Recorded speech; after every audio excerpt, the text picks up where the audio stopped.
وقل جاء الحق وزهق الباطل إن الباطل كان زهوقا. السلام علیکم ورحمۃ اللہ وبرکاتہ. اعوذ باللہ من الشیطان الرجیم. بسم اللہ الرحمن الرحیم. الف لام را کتاب احکمت آیاتہ ثم فصلت من لدن حکیم خبیر. قرآن حکیم کے 12ویں پارے کی تفسیر کا خلاصہ پیش کیا جا رہا ہے. سورہ ہود چل رہی ہے. اس سورہ کریمہ کا آغاز اس آیت کریمہ سے ہو رہا ہے.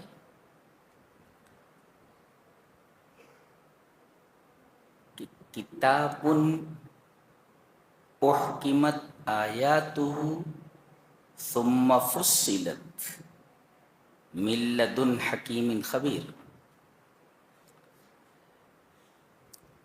یہ کتاب ایسی ہے قرآن حکیم کہ احکمت آیاتہ، اس کی تمام آیات محکم کی گئی. الاحکام ای الاتقان.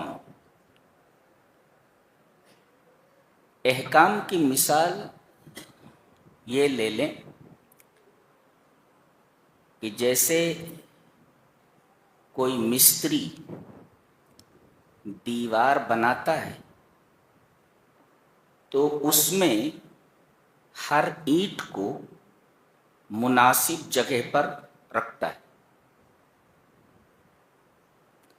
اسی طرح وہ کسی اینٹ کو ٹیڑھا نہیں رکھتا، بالکل سیدھا رکھتا ہے. اور پھر اینٹیں رکھنے کے بعد دیوار میں کہیں رکھنا، کہیں سوراخ نظر آتا ہے تو اس کو مسالے سے بھر دیتا ہے اور پھر اس کے اوپر پلاسٹر کر دیتا ہے. اب یہ دیوار محکم ہو گئی. ایسے ہی اس کتاب کے الفاظ اس طریقے سے منظم کیے گئے ہیں کہ کسی لفظ کو ہٹا کر اس کا مرادف لفظ اگر رکھ دیا جائے تو معنی وہ ادا نہیں ہوگا جو اللہ تبارک و تعالی بتانا چاہتا ہے.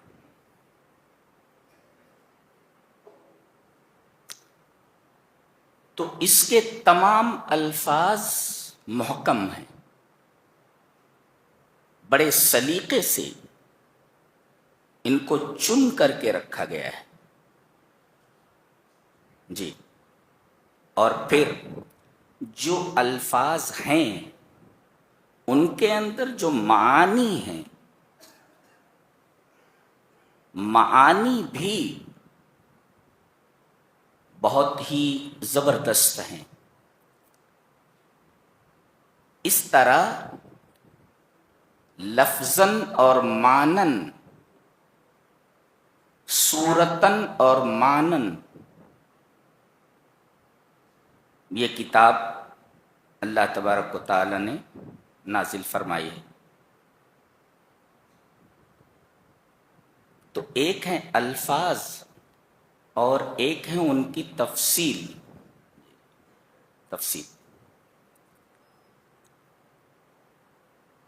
تو احکمت آیاتہ ثم فصلت من لدن حکیم خبیر.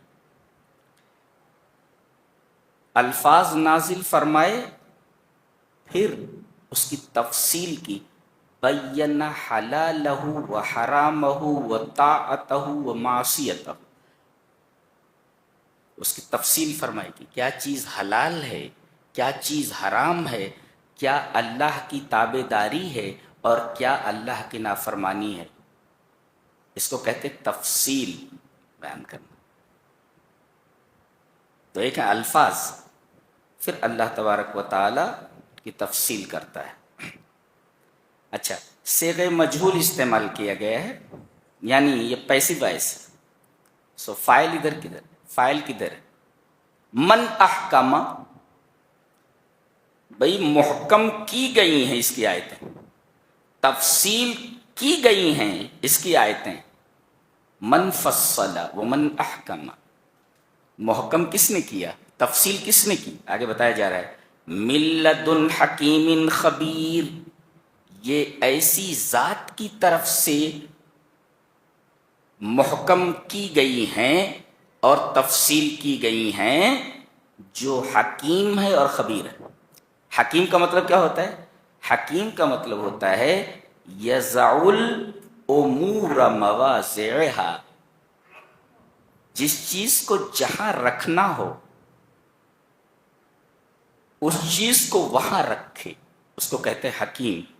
جی، جس چیز کو جہاں رکھنا ہے اس کو وہیں رکھے، اس کو کہتے ہیں حکیم۔ اور خبیر کس کے کہتے ہیں؟ خبیر کہتے ہیں کہ یعلم الظواہر والبواطن، جو ظاہری چیزوں کو بھی جانتا ہو اور باطنی چیزوں کو بھی جانتا ہو، ظاہری چیزوں کا بھی اسے علم ہو اور چھپی ہوئی چیزوں کا بھی اسے علم ہو۔ یہ ہے حکیم اور خبیر کا معنی۔ اچھا، اب بتایا جا رہا ہے کہ یہ کتاب کس لیے بھیجی گئی ہے، یہ الفاظ اور ان کے معانی کی تفصیل کیوں کی گئی ہے؟ کہتے ہیں اس کی بنیادی وجہ یہ ہے، اس کا بنیادی سبب یہ ہے کہ اللہ تعبدوا الا اللہ، کہ اللہ کے علاوہ کسی کی عبادت نہ کرو۔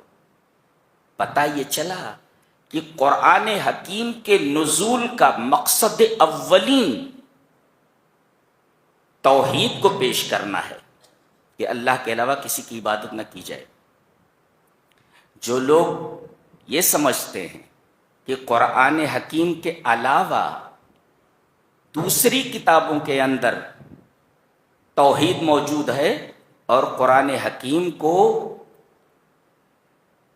دیکھنے کی ضرورت نہیں ہے، ایسے لوگ جاہل ہیں، اور جن کو یہ چیز بتائی جا رہی ہے ان کو غلط روٹ کے اوپر ڈالا جا رہا ہے۔ قرآن حکیم جس طریقے سے توحید کو پیش کرتا ہے، دنیا کی کوئی کتاب اس انداز سے توحید کو پیش نہیں کر سکتی۔ تو اس کتاب کے نزول کا مقصد اولی بتایا گیا، اللہ تعبدوا الا اللہ، اللہ کے علاوہ کسی کی عبادت نہ کرو، اور اننی لکم منہ نذیر و بشیر، اور میں تمہارے لیے اللہ کی طرف سے ڈرانے والا ہوں اور خوشخبری دینے والا ہوں۔ یہ ہے اتباع رسول۔ ہاں، گویا نزول قرآن کا مقصد اولی توحید ہے اور رسالت۔ اللہ کے علاوہ کسی کی عبادت نہ کرو اور اتباع کرو تو صرف رسول کی اتباع کرو۔ یعنی اگر رسول کے قول اور فعل کے مقابلے میں دنیا کے کسی بڑے سے بڑے آدمی کا قول اور فعل آ جائے تو وہ ہمارے لیے حجت نہیں ہے۔ کیوں؟ یہ دیکھیے، اننی لکم، میں تمہارے لیے، من ہو، اس کی طرف سے، یہ اس کی طرف سے کون ہے؟ رسول کے علاوہ۔ گویا کہ اللہ نے اپنے رسول کو بھیجا ہے کہ میرے اس رسول کی اتباع کی جائے۔ یہ منہو کا لفظ بڑا عجیب ہے، یہ دنیا میں کسی انسان پر فٹ نہیں ہوتا ہے۔ اللہ نے اپنی طرف سے صرف جناب محمد الرسول اللہ صلی اللہ علیہ وسلم کو بھیجا ہے۔ تو ترجمہ کیا ہوا؟ بے شک میں، اننی لکم تمہارے لیے، منہو اس کی طرف سے، آن بہاف آف ہم اس کی طرف سے، نذیر و بشیر ڈرانے والا ہوں اور خوشخبری دینے والا ہوں کہ اگر تم توحید کو اپناؤ گے، شرک سے بچو گے اور میری اتباع کرو گے تو تمہیں میں خوشخبری دیتا ہوں جنت کی، اور اگر تم نہیں مانتے ہو تو ڈراتا ہوں تم کو جہنم کے عذاب سے۔ اس طرح میں نذیر اور بشیر ہوں۔ آگے وَأَنِ اسْتَغْفِرُوا رَبَّكُمْ ثُمَّ تُوبُوا إِلَيْهِ، دو کام کرو تو تمہاری دنیا اور آخرت دونوں سنور جائے۔ پہلی چیز، اللہ سے، اپنے رب سے اپنے گناہوں کی معافی مانگو۔ وَأَنِ اسْتَغْفِرُوا رَبَّكُمْ ثُمَّ تُوبُوا إِلَيْهِ، پہلے آیا استغفار، پھر اس کے بعد آیا توبہ۔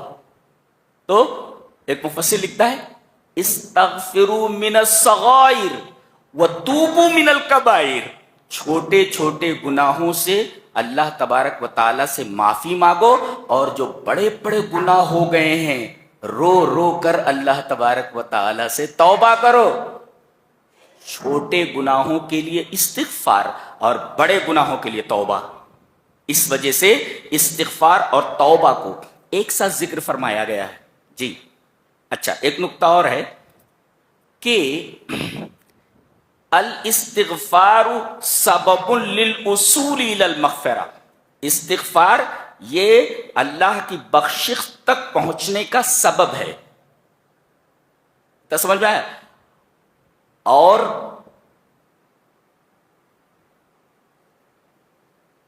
اگر کوئی آدمی استغفار تک پہنچ، استغفار یہ سبب للوصول الی المغفرہ، اگر کوئی آدمی استغفار کرے تو یہ استغفار اسے بخشش تک پہنچا دے گا، یعنی استغفار آدمی کرے تو وہ بخش دیا جائے گا، یہ ہے۔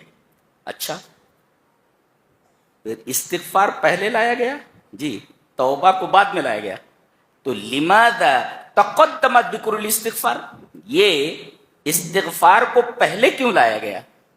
یہ بتانے کے لیے کہ استغفار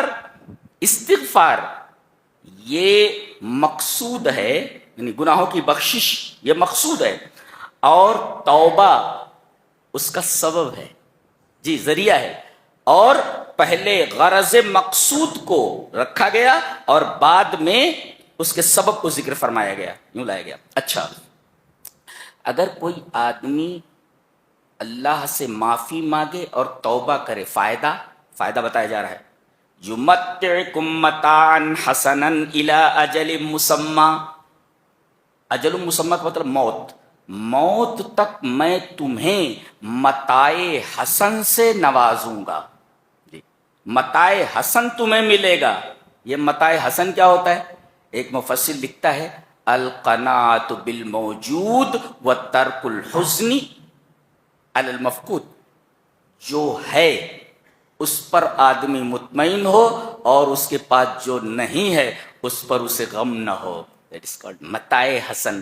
یہ دولت جس کو مل جائے کہ جو اس کے پاس ہے اس کے اوپر وہ سیٹسفائیڈ ہو، اور جو نہیں ہے اس پر غم نہ کرے کہ مجھے نہیں ملا وہ میں دکھی ہو جاؤں، ہاں، تو یہ چیز اللہ عطا کرنے والا ہے اس کو، یمتعکم متاعا حسنا، اور یہ بہت بڑی دولت ہے۔ قناعت کی دولت دنیا کی سب سے بڑی دولت ہے، ورنہ آدمی کا پیٹ کہاں بھرا ہے؟ نبی کریم صلی اللہ علیہ وسلم نے ارشاد فرمایا کہ اگر ابن آدم کو 2 وادیاں سونے کی مل جائیں تو لبتغى ثالثا، تو تیسری بھی چاہے گا کہ وہ وادی بھی مل جائے۔ ارے 2 وادیاں بھر کر سونا مل گیا ہے، اب تیسری کائے کے لیے چاہ رہا ہے؟ گویا کہ انسان کے اندر اللہ تبارک و تعالی نے مال کی خواہش ایسی رکھی ہوئی ہے، ہاں، تو کہیں جا کر اس کی تمنا ٹھہرتی نہیں ہے، اس کی ایک آرزو پوری ہوئی نہیں کہ دوسری آرزو اس کے سامنے سر اٹھا کر کھڑی ہو جاتی ہے. یہ بھی ہونا چاہیے, یہ بھی ملنا چاہیے, وہ بھی ملنا چاہیے, اور زندگی بھر حیران و پریشان رہتا ہے. جی سعدی رحمہ اللہ نے بڑی اچھی بات کہی ہے کہ روتے تنگ بیک نانے تہی پر گردت, اور نعمت روی زمیں پر نکونت دیدے تنگ, کہ خالی انتڑی ایک روٹی سے بھر جاتی ہے مگر لالچی کی آنکھ کو دنیا بھر کی دولت بھی نہیں بھر سکتی. تو یہ لالچ بڑی خطرناک چیز ہے. خالی انتڑی ایک روٹی سے بھر جاتی, لیکن لالچی کی آنکھ کو پوری دنیا کی دولت مل کر کے نہیں بھر سکتی. رودا کہتے ہیں انتڑی کو فارسی میں. رودے تنگ بیک نانے تہی پر گردت, نعمت روئے زمیں پر نکونت دیدے تنگ. تو اللہ جسے قناعت کی دولت عطا کر دے کہ جتنا ملا ہے اس پر سیٹسفائیڈ ہو جائے, مطمئن ہو جائے, اور جو کچھ نہیں ملا ہے اس پر غم نہ کرے. یہ اتنی بڑی دولت ہے کہ اس سے بڑی دولت اور کوئی نہیں ہو سکتی. تو اللہ فرما رہا ہے ہم تم کو متاع حسن دیں گے, یعنی قناعت کی دولت سے نوازیں گے. کب تک؟ الی اجل مسمى, موت تک, پیدائش سے لے کر موت تک. اچھا اور کیا؟ وَيُؤْتِ كُلَّ ذِي فَضْلٍ فَضْلَهُ. تو دنیا میں متاع حسن, اور مرنے کے بعد جب ہمارے پاس آؤ گے تو ہر ذی فضل کو اپنا فضل عطا کروں گا. یہ ذی فضل کون ہوتا ہے؟ ذی فضل کسے کہتے ہیں؟ کہتے ہیں کہ من زادت حسناتہ علی سیئاتہ, جس کی بھلائیاں اس کی برائیوں سے زیادہ ہو جائیں. جس کی بھلائیاں برائیوں سے زیادہ ہو جائیں تو ایسا آدمی ذی فضل ہے. تو ایسے آدمی کو جو ذی فضل ہو, جس کی نیکیاں اس کی برائیوں سے زیادہ, ہم اسے اپنا فضل عطا کریں گے. فضل الجنہ.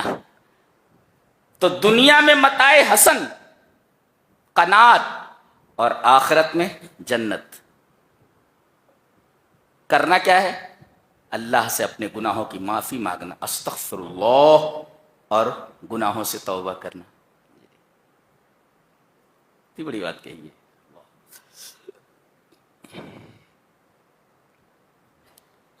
اب بتایا گیا کہ آدمی سیدھے ٹریک سے ہٹتا کیوں ہے, کیسے؟ بتایا گیا کہ روزی نہ ملنے کی وجہ سے اس کی خواہش کے مطابق آدمی پٹری سے ہٹ جاتا ہے. دیکھیے آیت کریمہ دیکھیں, ہم اس پر بحث کرنا چاہیں گے. وَمَا مِن دَابَّةٍ فِي الْأَرْضِ إِلَّا عَلَى اللَّهِ رِزْقُهَا. زمین میں جتنے بھی چلنے والے جاندار ہیں سب کی روزی ہمارے ذمہ ہے. یہاں عربی گرامر کا ایک قاعدہ ہے کہ اگر کسی نکرہ کے اوپر من آ جائے, یعنی نکرہ ہے اور اس کے پہلے من ہو اور اس کے پہلے ما نافیہ ہو, تو ہوا ابلغ الصیغ العموم, تو عموم کا سب سے بلیغ صیغہ مانا جاتا ہے. نہیں سمجھے؟ مطلب اس کا یہ ہوا کہ کوئی بھی زمین پر چلنے والا جاندار اس کے باہر نہیں ہے. ایون معمولی ایک جرثومہ, ایک چھوٹا سا کیڑا, وہ بھی اس میں داخل ہے. یعنی ہم کیڑوں تک کون کا رزق پہنچاتے ہیں. ہاں, تو ایک ہے علم اور ایک ہے قدرت. اللہ یہ بتا رہا ہے کہ مجھے معلوم ہے کہ کون بھوکا ہے, معلوم ہے, یہ علم ہے. اور یہ معلوم ہونے کے بعد کہ کون بھوکا ہے وہاں تک روزی پہنچا دینا, یہ ہماری قدرت ہے. گویا کہ اللہ تبارک و تعالی کے علم کامل اور اس کے قدرت کاملہ کو یہاں بیان کیا گیا ہے. مجھے معلوم ہے کہ کس کو روزی چاہیے, کون بھوکا ہے, یہ ہمارا علم ہے, اور وہاں تک پہنچانے پر روزی کو ہم قادر ہیں. لہذا اللہ کا علم کامل اور اس کی قدرت کاملہ. ایون زمین پر جو نظر آتے ہیں، دیکھو وہ کیڑے بھی ایسے ہیں کہ اللہ ان کو رزق پہنچا، اور زمین پر ایسے کیڑے بھی ہیں جو نظر نہیں آتے. کہاں رہتے؟ وہ پتھر میں رہتے. دیکھا گیا کہ پتھر کو جب توڑا گیا تو پتھر کے اندر بھی ایک زندہ کیڑا نکل آیا. کہ پتھر تو چاروں طرف سے بند ہے، یہ کیڑا وہاں کیسے پہنچا اور وہ زندہ کیسے رہا؟ صفی اورنگ آبادی نے بہت خوبصورت شعر کہا ہے، کہا کہ کسی کا رزق رک سکتا نہیں خلاق اکبر سے، کسی کا رزق رک سکتا نہیں خلاق اکبر سے، صفی پتھر کے کیڑے کو غذا ملتی ہے پتھر سے. اللہ تبارک و تعالی پتھر کے اندر بھی کیڑے کو، جو دکھائی نہیں دے رہا انسانوں کو لیکن اللہ دیکھ رہا ہے، پتھر کو توڑا گیا تو کیڑا نکل آیا. کون پال رہا ہے اس کو؟ وہ تو نظر ہی نہیں آ رہا تھا، پتھر کے اندر تھا. اللہ اس کیڑے تک غذا پہنچاتا ہے. یہ جو شعر میں نے صفی اورنگ آبادی کا پڑھا ہے، اس نظم کا ایک اور خوبصورت شعر ہے. بات آ گئی ہے تو آپ تک پہنچا دیتا ہوں. ہمیں محبوب کو اپنا بنانا تک نہیں آتا. بولتے ہمیں محبوب کو اپنا بنانا تک نہیں آتا، بنانے والے آئینہ بنا لیتے ہیں پتھر سے. کیا بات ہے! اللہ، ہمیں محبوب کو اپنا بنانا تک نہیں آتا، بنانے والے آئینہ بنا لیتے ہیں پتھر سے. یہ اس نظم کا ایک خوبصورت شعر ہے، جس نظم کا یہ شعر تھا جو کیڑے کے رزق پر دلالت کرتا ہے. تو وَمَا مِن دَابَّةٍ فِي الْأَرْضِ إِلَّا عَلَى اللَّهِ رِزْقُهَا، زمین پر چلنے والے تمام جانداروں کی روزی کی ذمہ داری ہمارے اوپر ہے. علامہ مغامسی ایک بہت بڑے مفسر ہیں عرب کے، وہ ایک بڑی اچھی بات لکھتے ہیں. کہتے ہیں کہ اللہ پر کوئی چیز لازم نہیں ہے، کوئی چیز اس کے اوپر واجب نہیں، کوئی چیز لازم نہیں. یہ جو لازم کرنا ہے، ہذا الزام فضل لا الزام واجب. اللہ تبارک و تعالی اپنی مہربانی کی وجہ سے اس کو اپنے اوپر لازم کر لیتا ہے، اس کے اوپر واجب نہیں ہے. بندوں پر مہربانی کی وجہ سے اپنے اوپر اس کو لازم کر لیتا ہے، ورنہ کوئی اس کے اوپر کوئی چیز لازم نہیں کر سکتا. تو مختار ہے وہ، اسے مجبور نہیں کیا جا سکتا کہ یہ تمہیں کرنا ہی ہے. تو ہذا الزام فضل لا الزام واجب. تو ہمیں معلوم ہے کہ کیڑا کہاں ہے، یہ ہماری علمیت ہے، ہمارا علم کامل، اور اس تک ہم غذا پہنچا دیتے ہیں، رزق پہنچا دیتے ہیں، یہ ہماری قدرت کاملہ ہے. اور ہم اور بھی چیزیں جانتے ہیں. کیا؟ وَيَعْلَمُ مُسْتَقَرَّهَا، ہم اس جاندار کے مستقر کو جانتے ہیں. مستقر کا مطلب المأوى فی الدنیا، المستقر المأوى فی الدنیا، زندگی کہاں گزارے گا؟ کرنول میں گزارے گا، حیدرآباد میں گزارے گا، بمبئی میں گزارے گا، کینیڈا میں گزارے گا، کہاں گزارے گا؟ یعلم مستقرها المأوى فی الدنیا، دنیا میں وہ اپنی زندگی کہاں گزارے گا. مستقر کہتے ہیں المکان الذی تاوی الیہ الدواب بعد ان تسرح، چرنے کے بعد جو مویشی واپس ہوتے ہیں اور جس جگہ انہیں پہنچ کر آرام کرنا ہوتا ہے اس جگہ کو مستقر کہتے ہیں. چرنے کے بعد جانور جس مقام پر لوٹتے ہیں اور وہاں انہیں آرام کرنا ہوتا ہے اس مکان کو مستقر کہتے ہیں. ایسے ہی آدمی کمانے کے لیے نکلتا ہے، واپس اپنے گھر ہی آتا ہے. تو الماوا فی الدنیا، دنیا میں کہاں زندگی گزارے گا، کس شہر میں، کس گھر میں، کس گلی میں، سب ہمیں معلوم ہے. وہ مستودعها، مستودع کا مطلب مکان دفنها و موتها، یہ دفن کہاں کیا جائے گا یہ بھی ہمیں معلوم ہے. مرے گا کہاں یہ بھی ہمیں معلوم ہے. مکان دفنها و موتها، یہ مرے گا کہاں اور دفن کہاں کیا جائے گا یہ بھی ہمیں معلوم ہے. لوگ زندگی اپنے گاؤں میں گزارتے ہیں لیکن موت لکھی ہوتی ہے امریکہ میں. امریکہ میں پہنچ جاتا وہیں اسے موت آ جاتی, وہیں اس کو دفن کیا جاتا. تو ہم دفن کی جگہ کو جانتے ہیں کہ یہاں وہ مرے گا اور یہاں اسے دفن کیا جائے گا. اچھا, یہاں مستودع کا لفظ استعمال کیا گیا ہے کس کے لیے؟ دفن کی جگہ کو, یعنی قبر کو. قبر کو, مکان دفن کو مستودع کیوں کہا گیا؟ مستودع عربی میں گوڈاؤن کو بولتے ہیں, گوڈاؤن جہاں مال جمع کیا جاتا ہے, مال رکھا جاتا ہے. اور یہ لفظ ودیت سے بنا ہے, واو دال عین.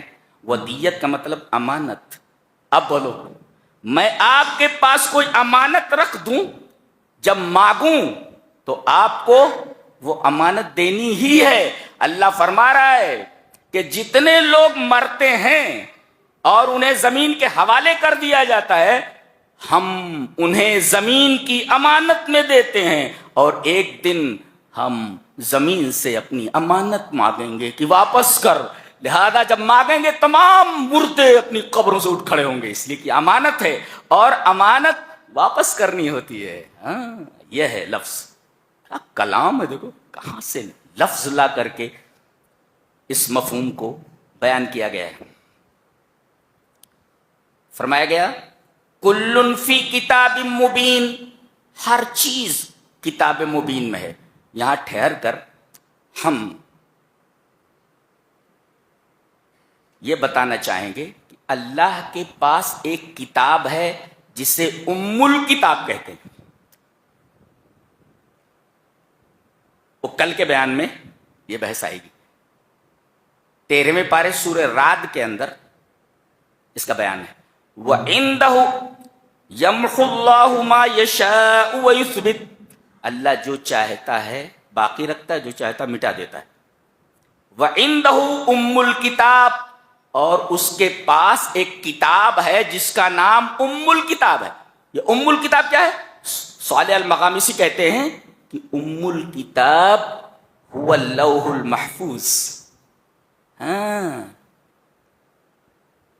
لوح محفوظ کو ام الکتاب کہتے ہیں. تمام کتابوں کی ماں, جیسے سورہ فاتحہ پورے قرآن کی ماں. تو ام الکتاب کیا؟ لوح محفوظ. اور یہ نقطہ بتا رہے ہیں وما فی ام الکتاب لا یغیر ولا یبدل. ام الکتاب میں جو چیز لکھ دی گئی ہے اس کے اندر کوئی تغیر اور تبدیلی اور چینجنگ نہیں ہوتی.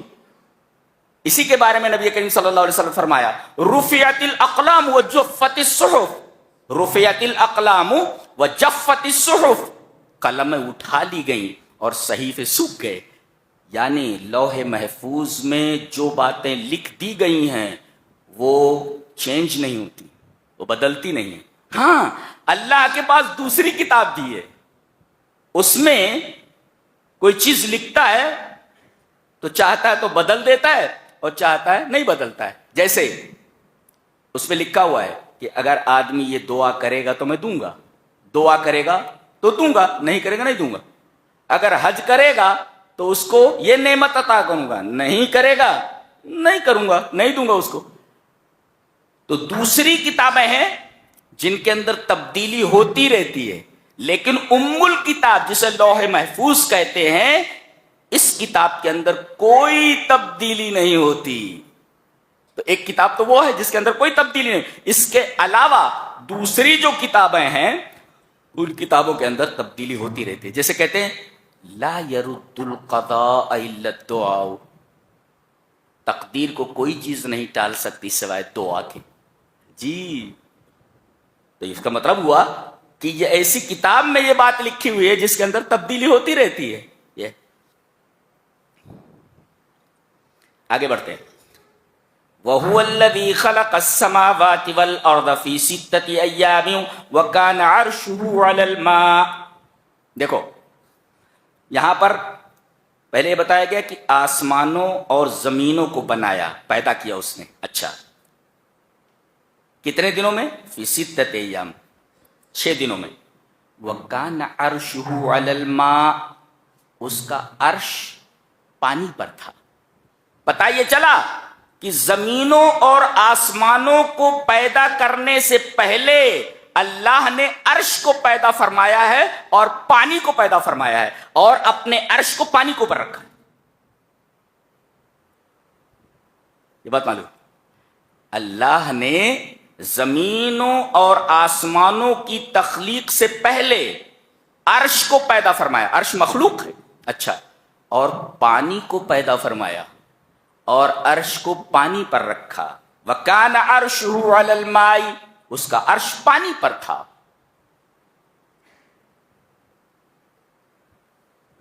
اچھا، یہ عرش کیسا ہے؟ عرش کے سامنے کرسی ہے. یہ کرسی کیا ہے؟ بولے یہاں اللہ کے دونوں قدموں کے رکھنے کی جگہ ہے. اور عرش کتنا بڑا ہے اللہ کے علاوہ کسی کو معلوم نہیں.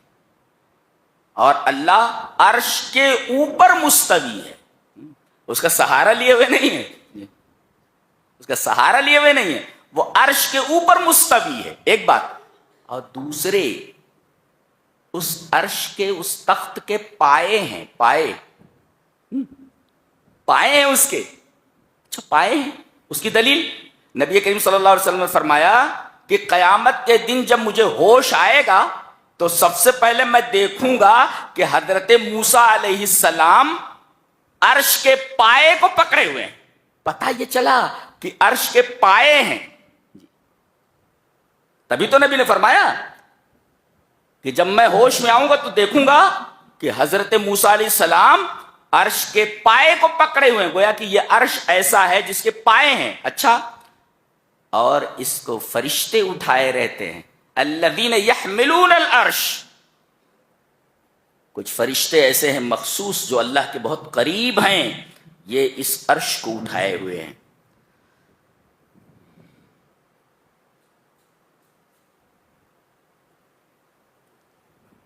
ان تمام معلومات کو ذہن میں رکھ کر کے آگے بڑھیں.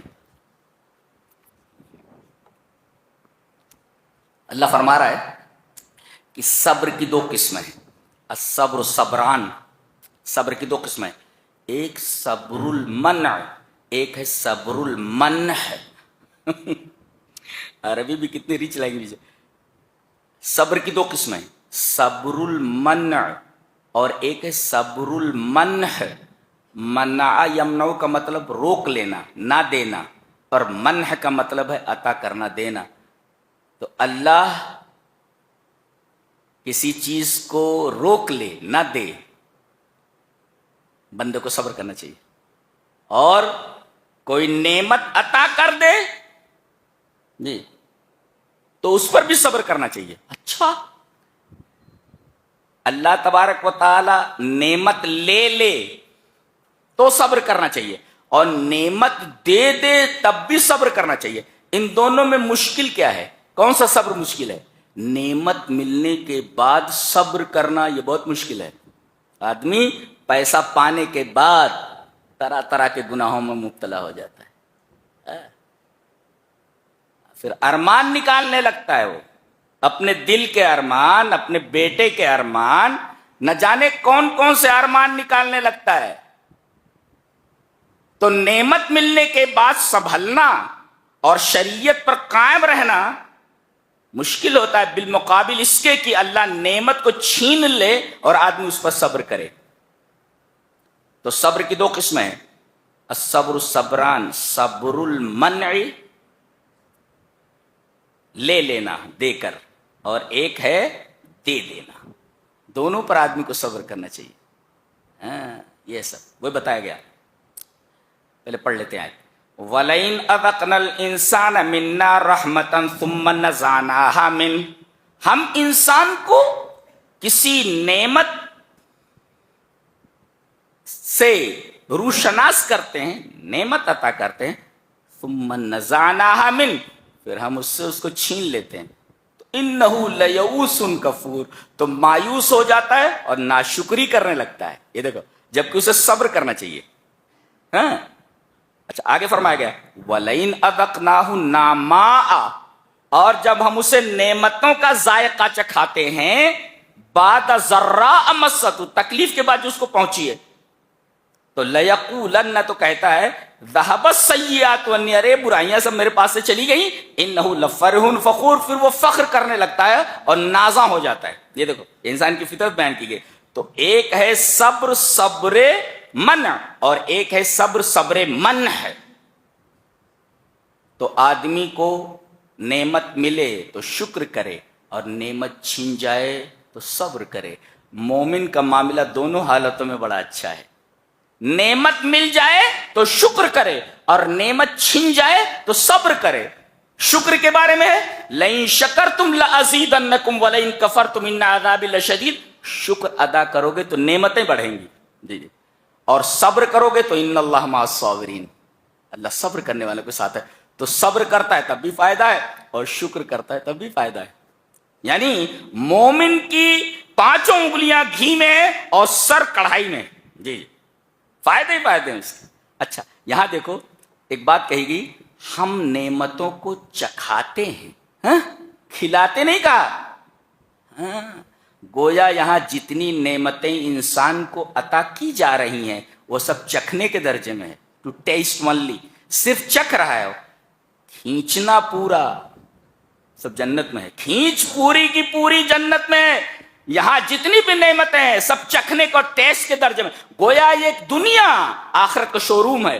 شو روم کے اندر آپ دیکھ سکتے ہیں، کچھ لے سکتے ہیں، دیکھ سکتے ہیں، سیمپل رکھے ہوئے ہیں، شو روم کے اندر سیمپل رکھے ہوئے ہیں، بقیہ ساری چیزیں گوڈاؤن میں رکھے ہوئے ہیں۔ وہاں سے یہ شو روم کے اندر ایک ایک سیمپل رکھ دیا گیا، تو گویا کہ دنیا یہ آخرت کا شو روم ہے۔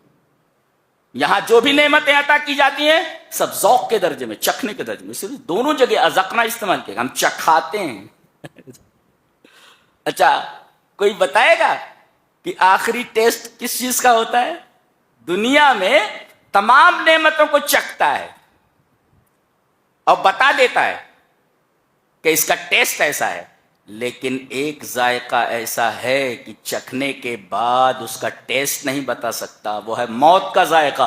کل نفس ذائقۃ الموت، ہاں، اس کا ذائقہ نہیں بتا سکتا چکھنے کے بعد۔ بقیہ دنیا کی جتنی بھی نعمتیں ہیں چکھتا ہے، بتا دیتا ہے اس کا ذائقہ ایسا ہے۔ کیسی کتاب ہے، کیسا لگ رہا ہے آپ کو؟ بڑی اچھی جاندار کتاب ہے، نہیں؟ اللہ اکبر۔ یہاں ایک چیلنج دیا گیا ہے، کہا گیا کہ تم کہتے ہو کہ یہ قرآن محمد کا کلام ہے صلی اللہ علیہ وسلم۔ آج کل بھی لوگ کہتے ہیں محمد نے جو ہے صلی اللہ علیہ وسلم، انہوں نے یہ کتاب گڑھ لی ہے اور اللہ کی طرف منسوب کر دیا ہے۔ یہ وہ لوگ بولتے ہیں جو عربی کے عین سے واقف نہیں ہیں، جن کو زندگی میں کبھی توفیق نہیں ہوئی کہ قرآن حکیم کو ترجمے کے ساتھ پڑھ لیں، سنی سنائی باتیں بولتے رہتے ہیں۔ قرآن ذات پات کی بات کرتا ہے، قرآن ٹیررزم کو ہوا دیتا ہے، قرآن کے اندر ایسا ہے، قرآن کے اندر ویسا ہے، عورتوں کے حقوق نہیں بیان کیا، دنیا بھر کی باتیں۔ یہ سب مس انڈرسٹینڈنگز اور غلط فہمیوں پر مبنی باتیں ہیں۔ چیلنج کیا گیا، وہ لوگ کہتے ہیں کہ اس کو نبی نے گڑھ لیا، ہم یقولون افطارا، گڑھ لیا۔ تو ایسا کرو کہ قرآن جیسا جو ہے کوئی کلام، جیسے قرآن جیسے ایک سورہ بنا کے لے آؤ، نہیں بنا سکتے۔ پہلے یہ کہا گیا کہ قرآن بنا کر کے لے آؤ، جی۔ پھر یہ چیلنج دیا گیا، چلو پورا قرآن نہیں بنا سکتے، 10 سورتیں بنا لو، بے عشر سور، عشر من 10، 10 سورتیں بنا کر کے آؤ۔ یہاں 10 سورتیں بنانے کا چیلنج دیا گیا، قل فاتوا بعشر سور مثلی، قرآن جیسی 10 سورتیں بنا کر لاؤ۔ پہلے کہا گیا قرآن جیسا کلام بنا کر کے لاؤ، نہیں بنا سکتے تو 10 سورتیں بنا کر کے لاؤ۔ اب پہلے پارے میں کہا گیا فاتو بسورۃ من مثلی، ایک سورت بنا کر کے لاؤ، اور آخر میں سورہ طور کے اندر کہا گیا فلیاتوا بحدیث مثلی، ایک سینٹینس بنا کر لاؤ، نہیں بنا سکتے۔ پورا قرآن نہیں بنا سکتے، 10 سورتیں نہیں بنا سکتے، ایک سورت نہیں بنا سکتے، ایک سینٹینس نہیں بنا سکتے، اور یہ چیلنج آج بھی برقرار ہے۔ تمام اعتراضات ختم کرو نا، تمام جھگڑے ختم کرو، سیدھے سے ایک سورہ بنا کر کے لے آؤ۔ دیکھو ہم نے قرآن کے اس چیلنج کو قبول کر دیا، قرآن جھوٹ بولتا ہے، ہمت ہے، اوقات ہے، بنا کر بتاؤ۔ دوسری باتیں چھوڑو، مدے پر آؤ. مدعا یہ ہے کہ قرآن اگر یہ اللہ کا کلام نہیں ہے تو تم ایک جملہ بنا کر کے لاؤ. پوری دنیا کے جتنے بھی بڑے علماء ہیں، سائنٹسٹ ہیں، جو اپنے آپ کو علم والا کہتے ہیں اور جنہیں اپنی زبادانی کامل پر ناز ہے، وہ آئیں اور ایک سینٹنس بنا کر دکھائیں. سارا معاملہ ختم ہو جائے نا. ادھر ادھر کیوں بھاگتے ہو؟ ایک جملہ بنا کر کے لے آؤ. یہ دیکھو ہم نے قرآن سے اچھا ایک جملہ، قرآن جیسا ایک جملہ بنا دیا ہے، بات ختم ہو جائے. ایسا ہے ویسا ہے، وہ فضول باتیں ہیں، فضول باتیں. آخر میں چونکہ قرآن کا تذکرہ آیا، اب بتایا جا رہا ہے کہ الامور الاربعۃ شواہد علی صدق القرآن. 4 چیزیں ایسی ہیں جو قرآن کے سچے ہونے پر کہ یہ منزل من اللہ ہے، اللہ کا کلام ہے، اس کی سچائی کے اوپر دلیل ہیں اور شاہد ہیں. شاہد مانے گواہ. گواہ وہ 4 چیزیں کیا ہیں؟ اس آیت میں بیان کیا ہے. یعنی الامور الاربعۃ شواہد علی صدق القرآن، قرآن کے سچے ہونے پر اور اللہ کی طرف سے نازل ہونے پر گواہ ہے. شاہد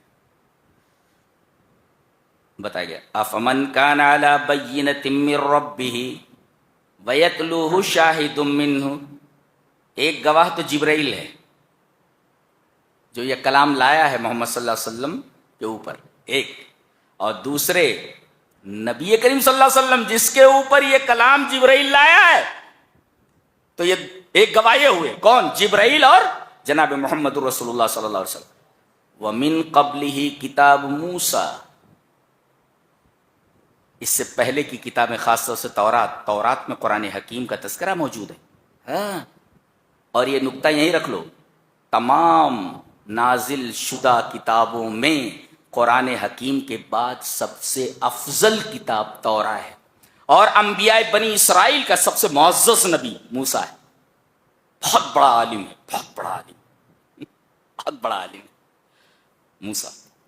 وَمِن قَبْلِهِ کتاب موسیٰ، تو گویا کہ پچھلی کتابیں گواہ ہیں کہ قرآن حکیم سچی کتاب ہے. ایک جبرائیل اور نبی گواہ ہیں کہ یہ کتاب سچی ہے اور منزل من اللہ ہے. اور تیسرے فطرت سلیمہ. اگر آدمی کی فطرت فاسد ماحول میں رہ کر خراب نہ ہوئی ہو اور اس کی فطرت سلیم ہوئی تو ایسا معلوم ہوگا جیسے قرآن کی ہر آیت اس کی فطرت کی آواز ہو. گویا کہ فطرت، اور وہ بھی فطرت سلیمہ، گواہ ہے کہ یہ کلام اللہ کا کلام ہے، یہ کسی انسان کا کلام نہیں ہو سکتا. اور چوتھا گواہ خود قرآن ہے. اس کی گواہی کیسی ہے؟ اس کی گواہی ایسی ہے کہ اس طرح اس کو محکم کیا گیا ہے. ابھی بتایا گیا محکم ایسا کیا گیا ہے، دیوار بنائی گئی ہے، اینٹیں رکھی گئی ہیں، کوئی اینٹ ٹیڑھی نہیں ہے اور کہیں سوراخ نہیں ہے. اشارہ اس بات کی طرف ہے کہ قرآن کے آگے سے، پیچھے سے، دائیں سے، بائیں سے باطل گھس ہی نہیں سکتا، اس لیے کہ ہول ہی نہیں ہے، پورا پلاسٹر کر دیا گیا ہے. اسی کو کہتے ہیں احکام الاتقان. جی اللہ، قرآن حکیم کا اعزاز ہے اس کا. اس اعزاز کو اعجاز کی وجہ سے ہم مانتے. قرآن معزز ہے اس لیے کہ معجز ہے. اس کی گفتگو کا جو انداز ہے عام گفتگو سے بالکل الگ ہے. اس کو سمجھنے کے لیے پورا سبجیکٹ پڑھایا جاتا ہے جس میں کم ہی لوگ تھورو ہوتے ہیں. بلاغت اس کو بولتے ہیں، جس کے 3 شعبے ہیں: علم المعانی، علم البیان، علم البدیع. علم البدیع میں کہیں محسنات لفظیہ سے بحث ہوتی ہے، کہیں محسنات معنویہ سے، اور کیسی صنعتیں ہیں. صنعت تکرار، دیکھو صنعت تکرار میں ہم لوگوں نے پڑھا تھا پتا پتا، بوٹا بوٹا، حال ہمارا جانے ہے، جانے نہ جانے گل ہی نہ جانے، باغ تو سارا جانے ہے. یہ ہے صنعت تکرار. دیکھیں صنعت تکرار، پتا پتا ریپیٹ ہے، بوٹا بوٹا جانے نہ جانے، اس کو کہتے ہیں صنعت تکرار جی. اور اس طریقے کی ہزاروں صنعتیں ہیں. ایک صنعت اور سنا دیتا ہوں جس کو کہتے ہیں صنعت تضاد. جو آ کے نہ جائے وہ بڑھاپا دیکھا، جو جا کے نہ آئے وہ جوانی دیکھی. جو آ کے نہ جائے وہ بڑھاپا دیکھا، اور جو جا کے نہ آئے وہ جوانی دیکھی. اللہ، جوانی یہ اللہ کی بہت بڑی نعمت ہے. نوجوانوں کو چاہیے کہ اپنی جوانی کا ایک ایک لمحہ دین کے لیے وقف کریں. اللہ تبارک و تعالی جوانی کے ایک ایک لمحے کے بارے میں پوچھنے والا ہے. تو گویا کہ 4 امور یہاں ایسے ہیں جو قرآن حکیم کی سچائی کے اوپر شاہد ہیں. جبرائیل اور نبی، ایک لا رہا ہے اور ایک کے اوپر لا رہا ہے. اور دوسرے پچھلی کتابیں، خاص طور سے تورات. نمبر 3 فطرت سلیمہ. اگر فطرت آدمی کی خراب نہیں ہوئی، قرآن پڑھنے لگے سمجھ کر کے، تو ایسا معلوم ہوگا جیسے کہ فطرت یہی ساری چیزیں چاہتی ہے اور یہ فطرت کی آواز ہے. اور چوتھے خود قرآن گواہ ہے کہ میں اللہ کا کلام ہوں. اللہ اکبر. قرآن کی خود کی گواہی ہے. الشاہد نفس، خود قرآن، القرآن نفس، قرآن خود منزل من اللہ اور اپنی صداقت کی کھلی ہوئی دلیل. یہ 4 امور. اس کے بعد یہ ذہن میں رکھیں کہ اس سورہ کریمہ میں، سورہ ہود میں 6 پیغمبروں کے قصے بیان کیے گئے ہیں. حضرت نوح، حضرت صالح، حضرت لوط، حضرت شعیب، حضرت موسیٰ، حضرت صالح. یہ 6 ہیں، دیکھ لینے اس کو. سب سے پہلے قصہ بیان کیا جا رہا ہے حضرت نوح کا. 950 برس تک اس شخص نے، کتنی پیڑھیاں آج گزر جائیں، تقریباً 17 پیڑھیاں گزر جائیں گی. کتنی بڑی عمریں ہوا کرتی تھی. 950 برس تک رات دن یہ اپنی امت کو اللہ کی توحید کی طرف بلاتا رہا. اللہ نے فرمایا وما آمن معہ الا قلیل. 950 برس کا جو رزلٹ ہے، جو نتیجہ ہے، اس کے بارے میں فرمایا تھوڑے لوگ. وما آمن معہ الا قلیل، لٹل یعنی ویری لٹل، تھوڑے، بہت تھوڑا. یہ نتیجہ ہے 950 سال. اور اس قدر شرک ان کی رگ رگ میں بس گیا تھا کہ توحید ان کی سمجھ میں نہیں آتی تھی. گویا کہ یہ شرک ان کی جین میں، ان کے ڈی این اے میں گھس چکا تھا، داخل ہو چکا تھا. ان کے ڈی این اے میں گھس گیا تھا. 950 برس تک یہ شرک کو پالے رہے اپنے دلوں میں، یہاں تک کہ شرک ان کے ڈی این اے میں اور ان کی جین میں داخل ہو گیا. تبھی تو نوح کی دعا ہے کہ اللہ رب لا تذر علی الارض من الکافرین دیارا انک ان تذرہم یضل عبادک ولا یلدوا الا فاجرا کفارا. یہ شرک تو ان کے جین میں گھس گیا ہے. ان سے پیدا ہوں گے تو وہی مشرک ہی پیدا ہوں گے. لہذا روئے زمین پر ان کا ایک بھی آدمی بچنا نہیں چاہیے. کتنی خوفناک دعا ہے. اللہ تبارک تعالی نے فرمایا ٹھیک ہے تو ایک کشتی بنا لو، جو تھوڑے بہت لوگ ایمان لائے ہیں، کچھ جانور وانور ہیں سب اس میں رکھ لو، اس لیے کہ ہم پانی کا عذاب ڈالنے والے ہیں ان کے اوپر. پانی کا عذاب آیا، سب ڈوب کر مر گئے. اور جتنے کشتی پر سوار تھے تھوڑے سے، ان کی اولاد ہم ہیں، یہ جو بیٹھے ہوئے ہیں، ہاں ہم انہی کی اولاد ہیں. کتنے مقدس لوگ تھے وہ جو کشتی پر سوار تھے. ذریۃ من حملنا مع نوح انہ کان عبدا شکورا. اللہ، ہم انہی کی اولاد ہیں جو بچے ہوئے تھے، ایمان والے تھے. یہ تو بیٹھے ہوئے ہیں آپ لوگ، اور دنیا کے تمام لوگ سب انہی کی اولاد ہیں جو کشتی میں بچ گئے تھے، ایمان لانے والے، جن کے بارے میں اللہ نے ایک چھوٹے سے جملے میں ارشاد فرمایا وما آمن معہ الا قلیل، آپ پر بہت تھوڑے لوگ ایمان لائے، اب یہ جو بچ گئے تھے ان کی اولاد ہیں ہم لوگ، ایسے مقدس لوگ تھے وہ جن کو ایک جملے میں بیان کیا گیا، حیرت ہے۔ اچھا، بتایا جا رہا ہے کہ پانی بڑھنے لگا، لوگ اپنے آپ کو بچانے کے لیے گھروں کے اوپر چڑھ گئے، درختوں کے اوپر چڑھ گئے، پانی بڑھتا رہا اور یہ کشتی پانی میں تیرنے لگی۔ حضرت نوح نے پکارا سب کو جو ایمان والے تھے، وقال ارکبوا فیہا بسم اللہ مجریہا ومرساہا، اللہ اکبر، بتایا گیا کہ کوئی بھی کام شروع کرو اللہ کے نام کے ساتھ شروع کرو، چلو سوار ہو جاؤ اللہ کا نام لے کر، وقال ارکبوا بسم اللہ مجریہا ومرساہا، یہ اللہ کے نام سے چلے گی اور اللہ کے نام سے ٹھہرے گی۔ دیکھو یہ پہلی کشتی بنائی گئی ہے روئے زمین پر جو موجوں کے درمیان چل رہی ہے، موجیں کیسی؟ کل جبال، لائک ماؤنٹینس، پہاڑوں کی طرح، لیکن یہاں تواضع دیکھیے، ایک نبی کہہ رہا ہے کہ بسم اللہ کہہ کر کے سوار ہو جاؤ، اللہ کا نام لے لو، اللہ کے نام سے چلے گی، اللہ کے نام سے یہ ٹھہرے گی۔ ٹائٹینک ایک جہاز بنائی گئی تھی جی،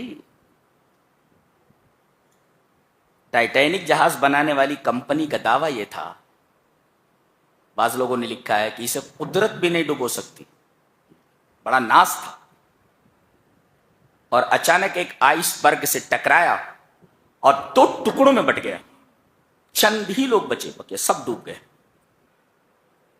آج جو غوطہ خور ہوتے ہیں وہ کیمرے سے دکھاتے ہیں اس کے بقایا جات کو، اسے ڈر لگتا ہے دیکھ کر، ڈر لگتا ہے، اسے بڑی بڑی مچھلیاں ہیں، بڑی بڑی شارک مچھلیوں نے تو اکثر کو نگل لیا ہوگا، کھا لیا۔ تو جس کمپنی کو ناز تھا کہ یہ کشتی قدرت بھی نہیں ڈبو سکتی، 2 ٹکڑوں میں بٹ گئی، بہت کم لوگ زندہ بچ سکے، سب ڈوب گئے۔ ایک کشتی یہ ہے، دیکھو اللہ کے نام سے چل رہی ہے، وقال ارکبوا فیہا بسم اللہ مجریہا ومرساہا ان ربی لغفور الرحیم۔ نبی اور ایمان والے ہر جگہ صرف اللہ تبارک تعالیٰ کو یاد کرتے ہیں، یہ ہے ایمان میں سے۔ وہی تجری بہم فی موج کالجبال، یہ کشتی چل رہی ہے ایسی موج میں جو پہاڑوں کی طرح ہے۔ بیٹا ڈوبتا ہوا دکھائی دے رہا تھا ہم سامنے، کنعان، کیا پکارا حضرت نوح نے، ونادا نوح ابنہ وکان فی معزل، یا ایک الگ تھلگ جگہ پہ تھا اور حضرت نوح نے پکارا یا بنی ارکب معنا، اے میرے بچے ہمارے ساتھ شریک ہو جا، ہمارے ساتھ سوار ہو جا، ولا تکن مع الکافرین، یہ غلط لوگوں کے ساتھ مت رہے، کافروں کے ساتھ مت۔ اب دیکھو یہ نبی کا حکم تھا، یہ ہے نص، اب نص کے مقابلے میں قیاس لا رہا ہے، کیا کہہ رہا ہے؟ قال سآوی الی جبل یعصمنی من الماء، یہ جو جودی پہاڑ دکھ رہا ہے میں اس پر چڑھ جاؤں گا اور یہ پہاڑ مجھے بچا لے گا۔ حضرت نوح کہہ رہے میرے بچے یہ پانی نہیں ہے، یہ اللہ کا عذاب ہے، پانی ہوتا تو تجھے بچا لیتا، یہ اللہ کا عذاب ہے، آج کوئی نہیں بچ سکتا۔ لا عاصم اليوم من امر اللہ الا من رحم، آج وہی بچے گا اللہ کے اس عذاب سے جس کے اوپر اللہ کا رحم ہو، پر آج کافروں کے اوپر کوئی رحم نہیں ہے، سب ڈوب گئے۔ بات ہو ہی رہی تھی، اچانک ایک موج آئی اندر لے گئی، پھر اس کے بعد اوپر آیا ہی نہیں۔ اللہ 950 برس تک یہ دین کی خدمت کرتا رہا ہے اور معزز نبی ہے، اس کی ایک ریکویسٹ قبول نہیں ہوئی، ریکویسٹ قبول نہیں کی۔ نبی بھی اللہ کے حکم سے باہر نہیں جا سکتا، سب اس کے غلام ہیں، سب اس کے تابع۔ نبی اپنے بچے کو نہیں بچا سکا، کہتے ہیں کہ قبر والے سب کو بچا لیں گے. کہاں دماغ ہے تمہارا؟ کس نے یہ گندگی آپ کے ذہنوں میں بھر رکھی ہے؟ ایک نبی 950 برس تک توحید کی دعوت دینے والا اپنے بیٹے کو نہیں بچا سکا. ریکویسٹ کی تو ڈانٹ پڑی. انی اعیذک ان تکون من الجاہلین. دیکھو نبی کو کہا جاتا کیا؟ انی اعیذک ان تکون من الجاہلین. میں تمہیں نصیحت کرتا ہوں کہ تم جاہلوں میں سے نہ ہو جاؤ. یہ ڈانٹ پڑ رہی ہے باپ کو. اللہ جب فیصلہ کر لے تو اس کے فیصلے میں کوئی دخل اندازی نہیں کر سکتا. یہ ہمارا رب ہے، یہ ہمارا رب.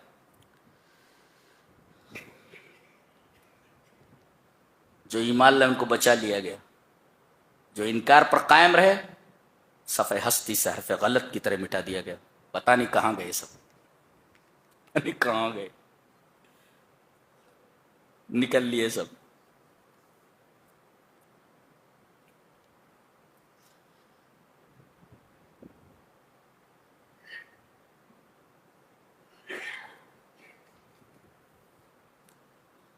اس سورہ کریمہ کی جو تھیم ہے، بنیاد ہے، تدور علی ثلاثۃ محاور، یعنی 3 ایکسس کے اوپر گھومتی ہے. 3 محور ہیں جس کے اوپر یہ پوری سورہ گھومتی جی. اور یہ تینوں چیزیں زندگی میں لانا ضروری ہے، فرض ہے.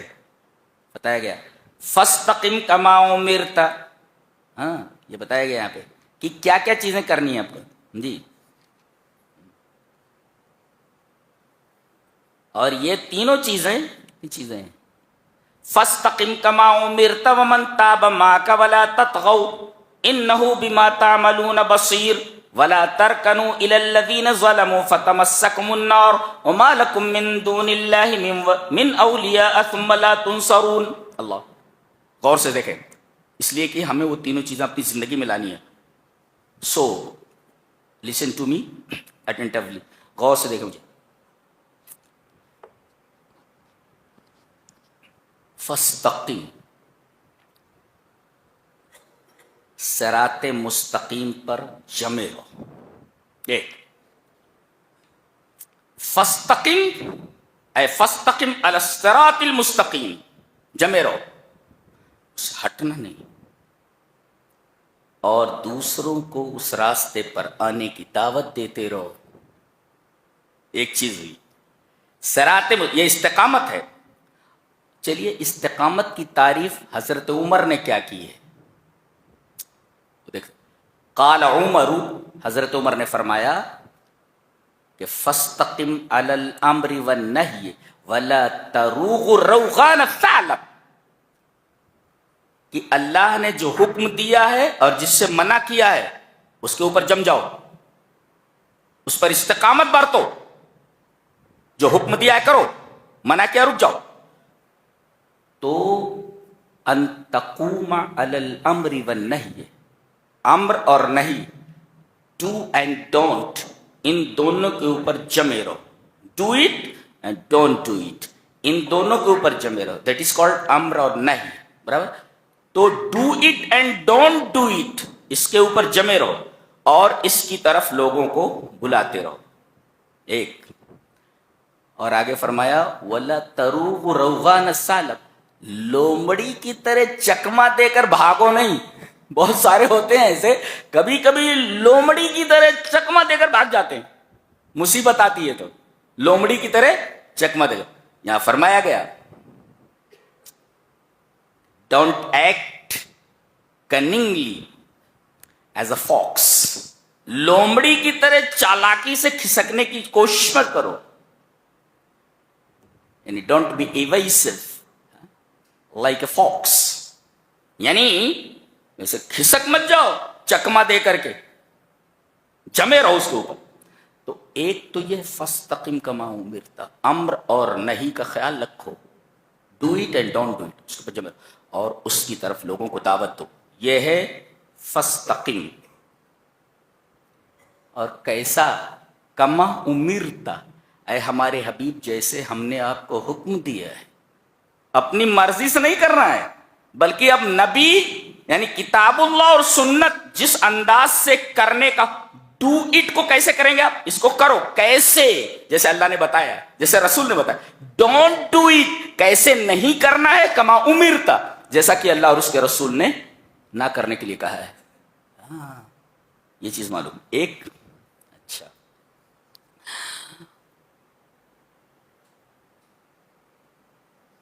اور فرمایا گیا ولا تطغوا، اور طغیان اختیار مت کرو. یہ اس کا کیا مطلب ہے تطغوا کا؟ اللجوء الی العنف، تشدد کی پناہ مت لینا، کسی کے ساتھ تشدد مت کرنا. قرآن تشدد کی بات کرتا ہے، لوگوں کی گردنیں مار دینے کا حکم دیتا ہے. ارے بھائی یہاں کہا جا رہا ہے کہ ولا تطغوا، یعنی لا تلجا الی العنف، تشدد کی پناہ مت لو، کسی کام میں تشدد مت برتو. دیکھو یہاں ٹیررزم کا ویسے ہی رد ہو گیا، منع کیا گیا ہے، تشدد آپ نہیں کر سکتے. ولا تطغوا، لا تلجؤ یا لا تلجا الی العنف. عنف مانے تشدد، تشدد کی طرف مت جاؤ.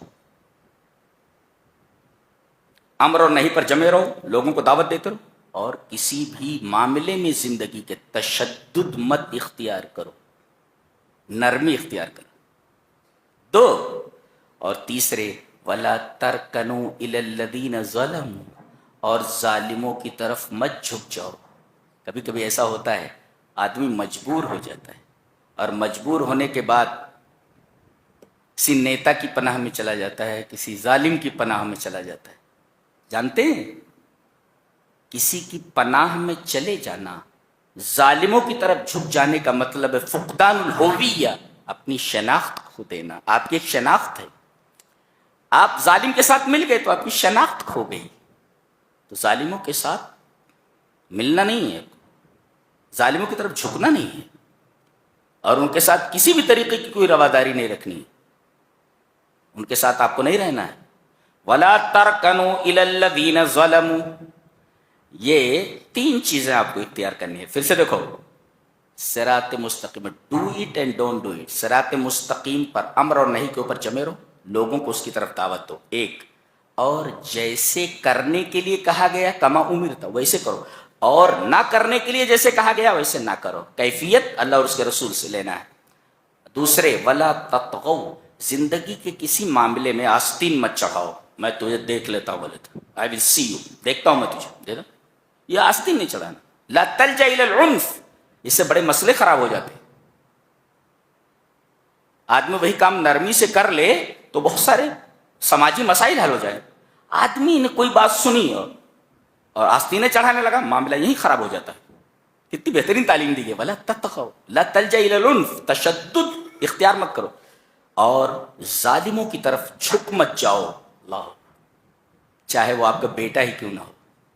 بیٹا ظالم تھا، دعا کی بچانے کے لیے، دعا ریجیکٹ کر دی گئی.